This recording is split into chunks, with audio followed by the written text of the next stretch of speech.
Hello everyone and welcome to Sinful Gaming. I hope you're all doing well, I hope you're all staying safe, and most of all, I hope you're all fighting that war against the Grey. Today's video, we're going to talk Bounty Hunters.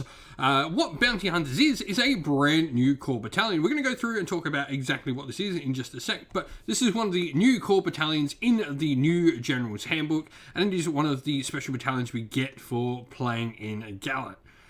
So, let's talk about this battalion and what makes it special. So, first of all, this battalion can contain 2 to 3 troop type units, and troop units are units that can be any sort of unit really, but they're not a leader, behemoth or artillery battlefield role on their pitched battle profile.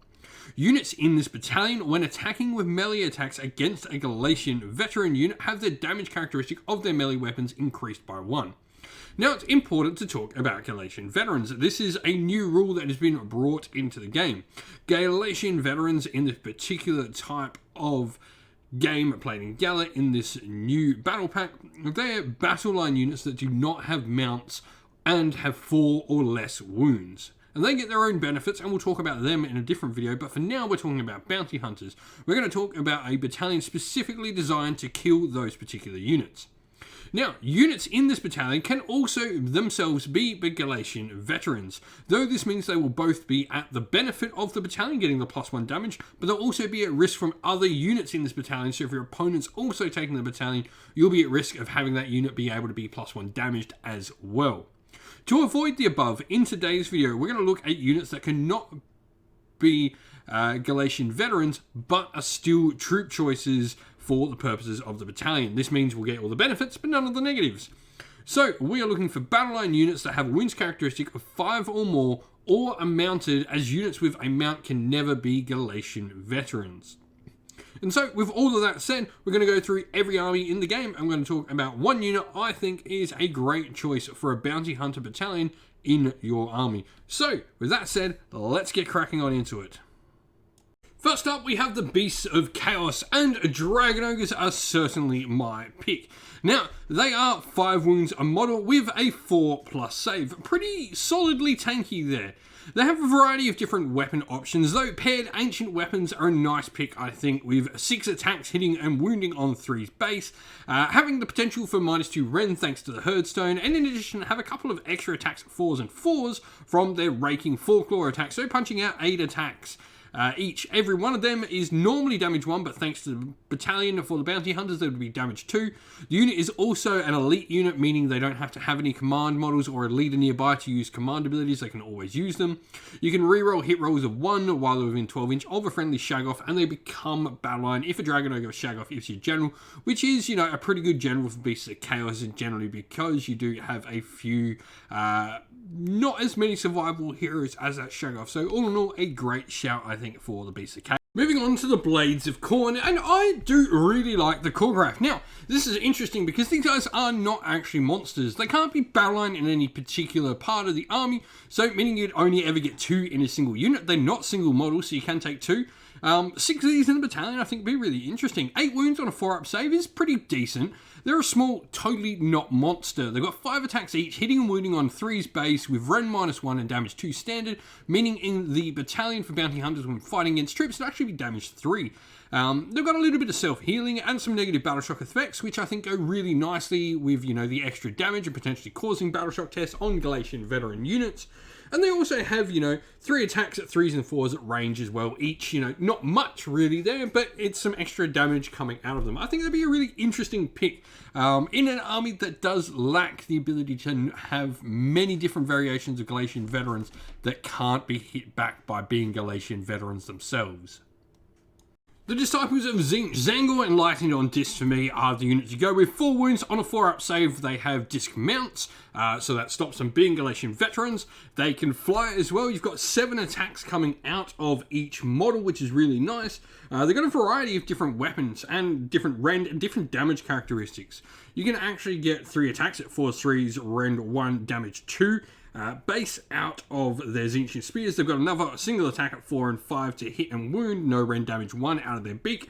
And then the teeth and horns from the discs themselves will put out D3 attacks at 4s to hit, 3s to wound, Ren 1 damage D3. So these guys can really pack out a ton of heat. On top of that, enemy units that fail a battle shock test around them will have an additional model flee, and you can reroll hit and wound rolls for this unit if any enemy units within 3 inches of them have already fought in the combat phase before they activate. For the Hedonites of Slaanesh, we're going to talk Fiends. I think these are a great unit. First of all, they cannot be battle-line in any way, so this means they can't be Galatian veterans. They have 4 wounds on a 5-up save, so not the most tough unit in there. However, I think there's a lot of potential for them in the battalion. So they've got 5 attacks coming out of a couple of different ways. You've got the Deadly Pincers, which are 4 attacks and 3s to hit and wound, -1 rend, damage 1. However, if your modified wound roll for an attack made with Deadly Pincers is ever a 6, the weapon has a damage characteristic of D3 rather than 1, meaning, you can potentially go from 2 damage to 4 damage with this if you get high rolls on those D3s. You've also got an extra attack coming out of the Barbed Stinger, which is 3s to hit and wound, -1 rend, and it has a damage characteristic based on how many wounds your opponent's got. Seeing as we're building these guys to, I guess, go into Galatian veterans, they're generally going to have a damage characteristic of D3. However, if they ever end up fighting, stuff with 4 or more wounds, which is still some Galatian veterans, so 4 wound Galatian veterans, beware, the damage has a characteristic of D6. Remember, D6 plus 1 in the Bounty Hunters. They've also got some other cool rules besides. First of all, enemy wizards will subtract 1 from casting rolls while within 12 inch of them, and the enemy units in combat with them subtract 1 from hit rolls, and if the Fiend unit has 4 or more models in the unit, they'll also subtract 1 from their wound rolls. So a pretty decently good unit. I think in, the Bounty Hunters, these guys could really rip up some Galatian veterans. Moving on, the Maggotkin of Nurgle, Pascal Blightlords are definitely where it's at.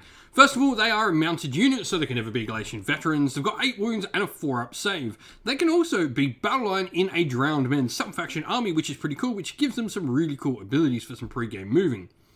The unit does cause some impact hits that cause mortal wounds, and can even do more mortal wounds after the attack sequence ends, thanks to some of their other special rules, Relentless Attackers. On top of that, don't forget that they can cause disease. They've got 11 attacks per model, meaning you've got a load of extra damage, while all their attacks are only damage 1. All of a sudden flipping to damage 2 on 11 attacks puts you from 11 to 22 damage per model is really nice. And this also means there's lots of potential to get those disease points on the units as well. Every model almost itself is probably going to be doing 1 or 2 disease points by itself, which is really cool.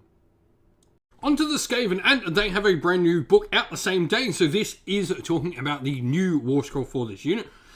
So, Storm Fiends, 6 wounds on a 4-up save. Now, Storm Fiends, I guess, are viewed as definitely a really good shooting unit. However, they do have quite a good arsenal of different close combat weapons available to them, which I think is really cool. So you can definitely mix it up. Even something like a basic Storm Fiend with its clubbing blows is going to put out 4 attacks at 4s and 3s, no rend damage 2. So even your shooting ones can be pretty cool against some infantry. We got other great things. First of all, Doomflayer Gauntlets with 2d3 attacks at 3s and 3s, rend 2, damage d3. The Grinder Fist and Shock Gauntlets both with 4 attacks at 3s and 3s, rend 2 for the Grinder Fist, and Shock Gauntlets are rend 1, both with damage 2. You've also got a bunch of different things for them, different rules. So your Doomflayer Gauntlets can put out an extra attack to the characteristic if the attacking model made a charge. Grinder Fists Tunnelers allow you to tunnel the unit, which is really cool, meaning they can pop up from ambush 9 inch away. And Shock Gauntlets, every time you make a hit roll of the 6 with the unit, you score d6 hits instead of 1 on the target. So just a ton of different ways to get so much extra damage in combat out of this unit. I think they are a fantastic option for Bounty Hunters. Now, on top of that, they are elite, so this means the unit will be able to receive commands without having to have, a champion or leader unit available to them nearby. And for the Slaves to Darkness, we have Chaos Knights. They're a mounted unit with 3 wounds and a 4-up save. Mounted meaning, of course, they can't be Galatian veterans. Now, they have a couple of different weapon options available to them. First of all, you have Ensorcelled Weapons, which are 3s and 3s, rend 1, damage 1. Or you have the Cursed Lance, where you get 2 attacks with them instead of 3, at 4s and 3s, no rend, damage 1. However, they do go up to rend -2 and damage 2 when the unit charges, so you've got an option to make there. Regardless, I actually think the unit champion's weapon on this, his special option he can take in the Cursed Flail, with D6 attacks at 4s and 3s, no rend damage 1, is actually, potentially a good option. If he can spike on that, you have 5 or 6, he all of a sudden puts out a lot more damage. Trampling hooves as well on your horses, meaning you're getting some extra damage out of them, which is really nice. And then enemy units will also suffer a bravery penalty in the battle shock phase while nearby the unit. Great when you're targeting battle line units. And they also have the ability to ignore mortal wounds on a 5+, which is great when you're versing mortal wound dealing, basic infantry stuff like zombies, for example, which I think will be a definite Galatian veteran unit we see a lot of. And so, that's the end of the video. Thank you all for watching. We hope you enjoyed it. If you did, please don't forget to leave a like and subscribe to the channel if you haven't already. And drop us a comment down below letting us know what you enjoyed about the video. If you'd like to come help support the channel in another way, you can do so either by joining our Patreon or YouTube members, or grabbing some channel merch off our merch store on Teespring, which is on our YouTube store as well. You can also come chat with me and other members of our little community here and our Discord server, which is linked down in the video's description, along with the Patreon and YouTube members links. And as a special shout out to all those Patreons and YouTube members, we'd like to give them all a shout out. So thank you to our Patreons: Christian Weir, James Soren, Greenskins Gaming, AJC, Kenny Lowell, Outer and Shot First, Andrew Bowen, Nathan Fee, The Rising Ape, Q Dynamic, Agu, Anthony B, Anton Nilsson, JJ Austrian, Average Wargamer, Domir, Mark Harvey, James Cater, Derek, and Giapi390. And a special thank you to our YouTube members: Greenroost Gaming, Kenton Young, Chris Wallace, Ronya, Locke Lorick, The Johnny84, David Ellsworth, Revenar, Wolfric Nick, Broken Chef, Ariana Edwards, Sean Scott, Pink Nico Fire, and Robin Mankiller as well. Lastly, a special thanks to Lady Witchfox Art, who does all the amazing artwork for the channel, and to everyone who comes on the channel and helps us create everything we do. Thank you all for watching once again, everyone. Stay safe, stay well, and most of all, keep fighting that war against the Grey. Ciao for now.